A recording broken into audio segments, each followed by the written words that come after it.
Hello दोस्तों, स्वागत है आपका फिर से एक नई वीडियो में। आज की इस वीडियो में हम पढ़ेंगे डाइजेस्टिव सिस्टम, जिसे हिंदी में कहते हैं पाचन तंत्र। आज मैं आपको पाचन तंत्र के बारे में समझाऊंगा, तो चलिए साथ में पढ़ते हैं और समझते हैं। दोस्तों, डाइजेस्टिव सिस्टम क्या है? इसको समझने से पहले हमें ये पता होना चाहिए कि सिस्टम क्या होता है। हमारा शरीर अनगिनत कोशिकाओं से मिलकर बना है, जिसे अंग्रेजी में सेल कहते हैं। जब बहुत सारी कोशिकाएं आपस में मिलती हैं तो टिश्यूज बनाती हैं, और जब ये बहुत सारे टिश्यूज आपस में मिलते हैं तो अंग बनाते हैं, और आपस में ये जो अंग है ये आपस में मिलकर तंत्र या सिस्टम का निर्माण करते हैं। ये बेसिक सबको पता रहना चाहिए। तो दोस्तों, हमारा जो पाचन तंत्र है कुछ विशेष अंगों का समूह है। चलिए इसके बारे में पढ़ते हैं। पाचन तंत्र यानी डाइजेस्टिव सिस्टम हमारे भोजन का पाचन करके उसमें से पोषक तत्वों को निकालने का काम करता है। ये हमारे भोजन को चबाकर, पीसकर और विघटन करके उसे पोषक तत्व यानी न्यूट्रिएंट्स और ऊर्जा मतलब एनर्जी में तब्दील करता है। मतलब दोस्तों, हम जो खाना खाते हैं उसको ये पाचन करता है, मतलब पचा देता है, और उससे न्यूट्रिएंट्स और एनर्जी को निकाल कर अपनी पूरी बॉडी को प्रदान करता है। सबसे पहले तो आप इसका स्क्रीनशॉट लीजिए। लेकिन दोस्तों, यहाँ पाचन शब्द का अर्थ क्या है, पाचन का मतलब क्या है, चलिए इसको समझते हैं। दोस्तों, पाचन किसे कहते हैं? डाइजेशन। जटिल पदार्थ को सरल पदार्थ में तोड़ने की प्रक्रिया को पाचन कहते हैं। यह एक प्रकार की फिजियोकेमिकल प्रक्रिया है। दोस्तों, इसे सरल ढंग से समझते हैं अपनी भाषा में। हमारे शरीर में बहुत सारी छोटी छोटी कोशिकाओं, मतलब जो हमारा शरीर है बहुत सारी छोटी छोटी कोशिकाओं से मिलकर बना है, और उनके तक न्यूट्रिएंट्स पहुंचाने के लिए भोजन को बहुत बारीक करना पड़ेगा। मतलब जो बड़ा है उसे बहुत सारे छोटे टुकड़ों में बदलना पाचन कहलाता है। क्योंकि अपनी जो सेल्स हैं वो छोटी छोटी हैं, और अपन जो खाना खाते हैं वो फिर भी उनके मुताबिक बहुत बड़ा है, तो उनके तक वो पहुंच नहीं पाएगा, इसलिए हमें उसे बहुत बारीक बारीक करते हैं। और ये दोस्तों, ये क्या है? एक प्रकार की फिजियोकेमिकल प्रक्रिया है। फिजियो का क्या मतलब होता है? भौतिक। भौतिक का मतलब कुचलना। हम खाना खाते हैं तो बढ़िया से उसे चबाते हैं, सबसे ज़्यादा तो मुंह में ही रगड़ देता है आदमी। ये कौन सी क्रिया हो गई? यह हो गई भौतिक। इसी में मतलब जहाँ भौतिक क्रिया हो रही है, चबा रहे हैं, वहीं पर रासायनिक क्रिया भी होती है। जीभ से जो हमारा टाइलिन एंजाइम निकलता है लार ग्रंथि से, उसी में बढ़िया से मिक्स होते जाता है। जैसे हम चबाते हैं जीभ से बढ़िया वो एंजाइम के साथ मिक्स होते जाता है। पाचन में ज़्यादा मदद तो केमिकल करता है, लेकिन फिजिकल भी होता है।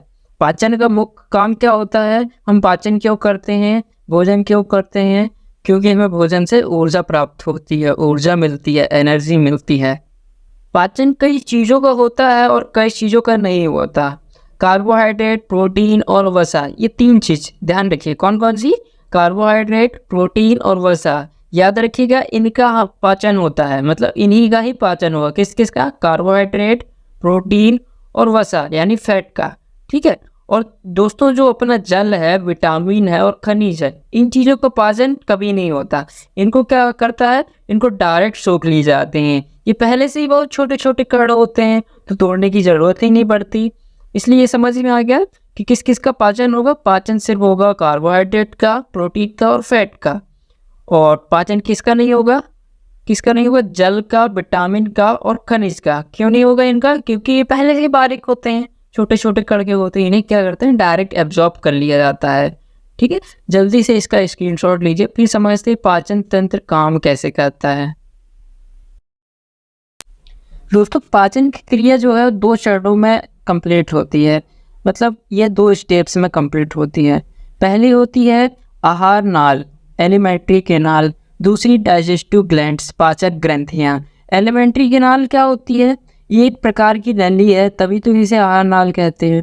नाम से ही स्पष्ट है, आहार नाल, खाने को रखने वाली नली। इसमें भोजन तब तक रहता है जब तक हमारे शरीर में है। ये शुरू होती है अपने मुंह से, मुख गुहा यानी माउस, ओरल कैविटी जो है यहाँ से शुरू होगी और बड़ी आंत तक फैली रहेगी, मतलब बड़ी आंत तक कंप्लीट होगी। इसके बाद फिर गुदा जो एनस के थ्रू बाहर निकाल देते हैं। और डाइजेस्टिव ग्लैंड क्या होती है दोस्तों? जो पाचक ग्रंथियाँ होती हैं। ये पाचन ग्रंथि क्या होती है? जो हमारे भोजन को पचाने में हेल्प करती हैं। ये आजू बाजू से भोजन में एंजाइम छोड़ते जाती ताकि भोजन का पाचन अच्छे से हो सके। पाचन तंत्र का काम क्या होता है, ये काम कैसे करता है, चलिए इसको समझते हैं।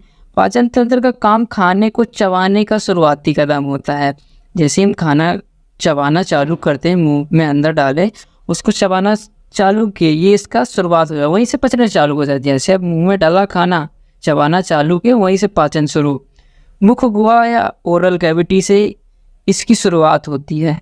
यहीं पर लार ग्रंथियाँ एंजाइम छोड़ती हैं जो खाने में मिक्स हो जाता है और भोजन को तोड़ने का काम करने लगता है।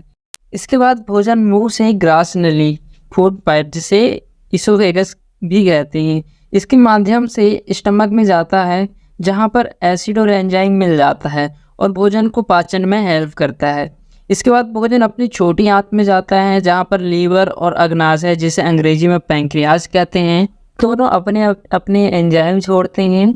छोटी आंत में फिर ये जो अपना भोजन रहता है फैल जाता है और फिर बढ़िया से लास्ट वाले भाग में इसका पाचन होता है। इसके बाद भोजन बड़ी आंत में जाता है, जिसमें एनर्जी को एब्जॉर्ब कर लिया जाता है, जितने न्यूट्रिएंट्स होते हैं और एनर्जी, उसको एब्जॉर्ब कर लिया जाता है। फिर एनएस के रास्ते गुदा के रूप में भोजन को बाहर कर देते हैं। इस तरह से भोजन आहार नाल में डाइजेस्ट होता है, मतलब आहार नाल में इसका पाचन होता है। आहार नाल की लंबाई लगभग 32 फीट यानी 9 मीटर की होती है। इतना समझ आ गया होगा। अब आगे नेक्स्ट वीडियो में इन सभी पाचन तंत्र में भाग लेने वाले ऑर्गन्स को एक एक करके पढ़ेंगे, फुल एनाटॉमी एंड फिजियोलॉजी के साथ। इसलिए चैनल को सब्सक्राइब करने के साथ साथ नोटिफिकेशन को भी ऑन कर लीजिएगा। Thank you.